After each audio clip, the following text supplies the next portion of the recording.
এইবিলাক আমাৰ জিকাৰ খেতি এই জিকা লাগি আছে আমি আগৰ আমি ভিডিঅ'বিলাক দিয়েছিলো আমাৰ জিকা খেতি আমি নিজে জিকা পুলি আমি যেতিয়া আমাৰ নাৰ্চাৰীত পুলি আছিল আমি নাৰ্চাৰী পুলিবিলাক আমি বিক্ৰী কৰিছিলো বিক্ৰী কৰি যিখিনি পুলি আমাৰ ৰৈছিল ৰৱা পুলি আমি ইয়াতে ৰুই দিছো ৰুই দিয়াৰ ফলত এই আমাৰ জিকা লাগি আছে আৰু এইটো হৈছে আমাৰ হাইব্ৰিড জিকা হয় আৰু এই জিকাটোৰ নাম আপোনালোক কৈছিলো এতিয়া মল্লিকা জিকা আমি মল্লিকা জিকা যেতিয়া আমি এটা গুটি পোৱাৰ পৰা ৰোৱাত লাগি আমি সম্পূৰ্ণ ভিডিঅ' দিছিলো সেই ভিডিঅ' এগুলা আমাৰ জিকা লাগি আছে এই চামখনত ইয়াত আমাৰ কোনো ধৰণৰ আমি এই সাৰ আমি বেলেগ সাৰ ব্যৱহাৰ কৰা নাই আমি কম পৰিমাণে আমি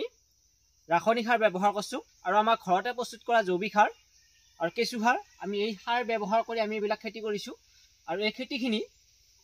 আমাৰ এটা বেমাৰ হৈছিল বেমাৰটো আমাৰ পোকৰ উৎপাত হৈছিল আমি পোকৰ উৎপাতটো আমি এই পোকৰ উৎপাতৰ পৰা আমি এখুৰ মমবাতি আমি ৰাতি জ্বলাই থৈছিলো জ্বলাই থোৱাত কিছুমান পোকে আহি এই মমবাতিত পৰি এই পোকবিলাক মৰি গৈছে এই পোকৰ পৰা আমি এইটো আমি কোনো ধৰণৰ ঔষধ মাৰা নাই এই লাগি আছে এইবিলাক জিকা